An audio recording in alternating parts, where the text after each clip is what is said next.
अस्सलाम वालेकुम dear student.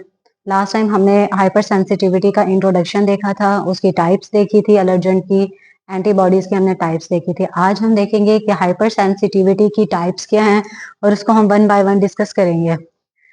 सो hyper sensitivity की हम आज टाइप्स देखेंगे। फर्स्ट वन है is cytotoxic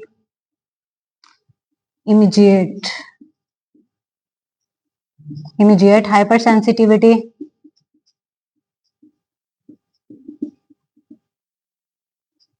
Second one is cytotoxic hypersensitivity.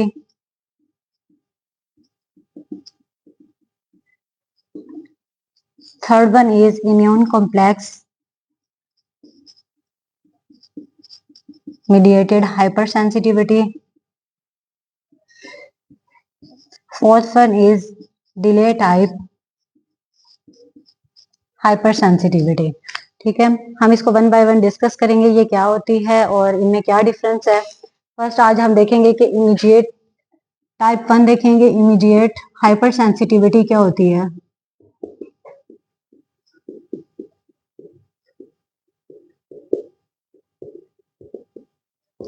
जैसा कि मैंने कहा था कि हाइपर सेंसिटिविटी क्या होती है कि जब बॉडी के अंदर कोई फॉरेन पार्टिकल एंटर होने की कोशिश करता है तो हमारी बॉडी का जो इम्यून सिस्टम है वो उसके अगेंस्ट में काम करता है, वो ओवर एक्सप्रेसिव हो जाता है।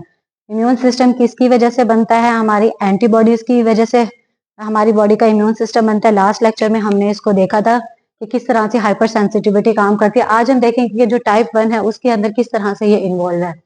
लेट्स सपोज ये कि मैं कहती हूँ कि बॉडी के अंदर कोई एलर्जेंट है, एंटर होने की कोशिश कर रहा है।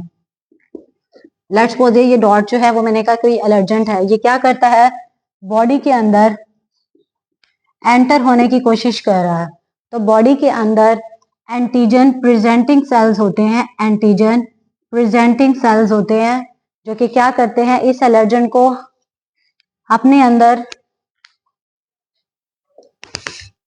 मैं इसको ग्रीन से शो कर देती हूँ, ठीक है।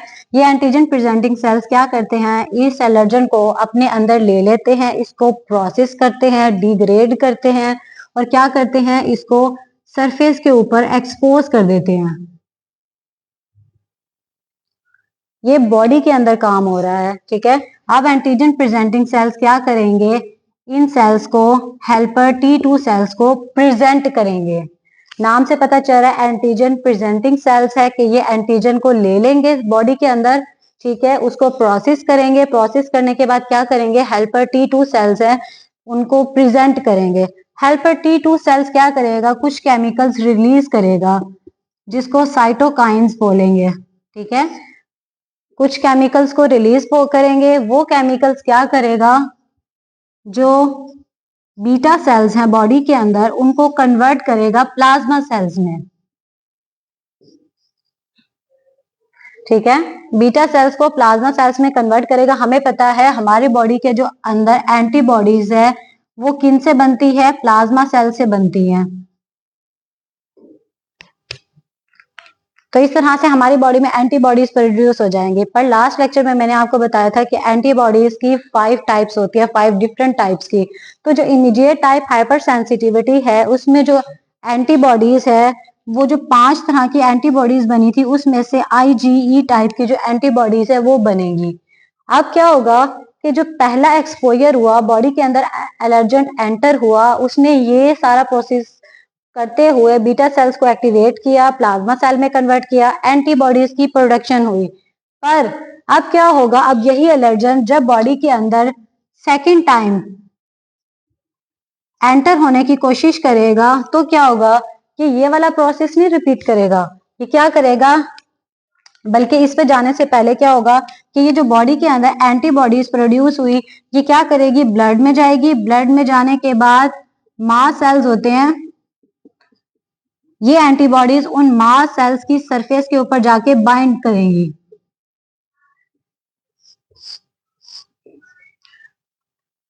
इसको हम कहते हैं sensitization, mast cell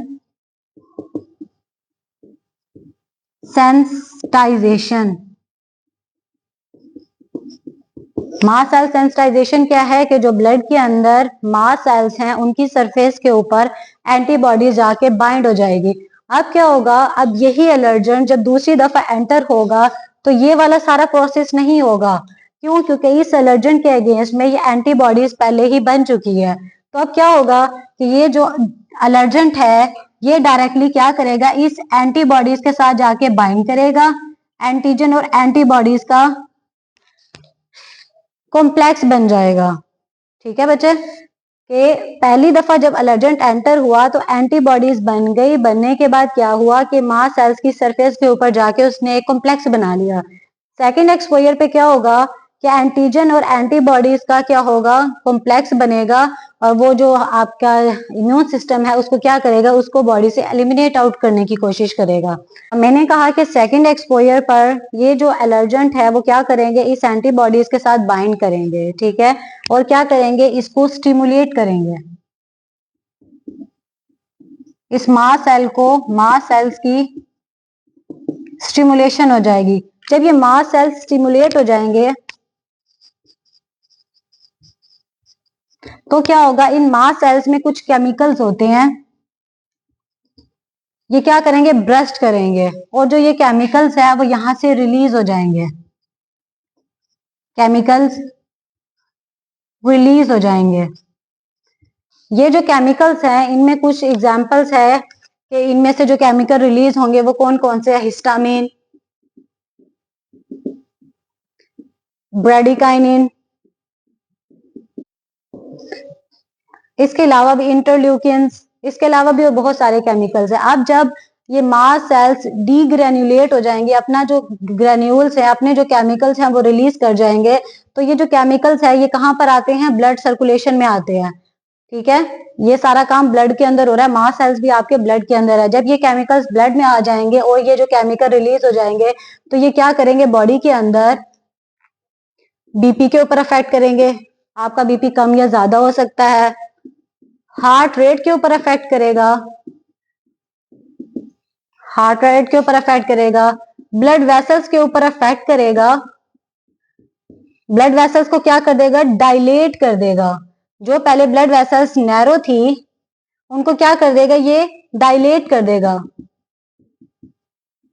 blood vessels dilate करने का क्या मतलब है कि जो ब्लड जो थी, जो थोड़ी अमाउंट में जा रहा था, अब ज्यादा अमाउंट में ब्लड जाएगा।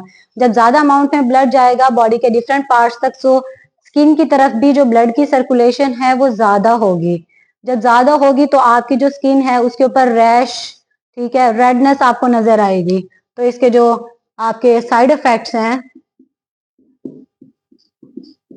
हाइपर सेंसिटिविटी के, या इसको कह लें कि आप इसकी पहचान कैसे कर सकते हैं, तो बीपी आपका चेंज हो जाएगा, हार्ट रेट के ऊपर इफेक्ट होगा, ब्लड वेसल्स हैं वो डायलेट कर जाएंगे, जिसकी वजह से जो है रैश आपको नजर आएगा, रेडनेस नजर आएगी। ठीक है, तो हाइपर सेंसिटिविटी के अंदर आपको ये वाले जो सिम्टम्स है, आप इसको साइड इफेक्ट की बजाय आप इसको सिम्टम्स भी कह सकते हैं। साइड इफेक्ट को रहने दें, आप इसको सिम्टम्स कह लें कि जो हाइपर सेंसिटिविटी वाला पेशेंट है, जो पर्सन एलर्जिक होगा, उसके अंदर जो है वो बीपी, हार्ट रेट और इन चीजों के ऊपर जो है वो अफेक्ट करेगा।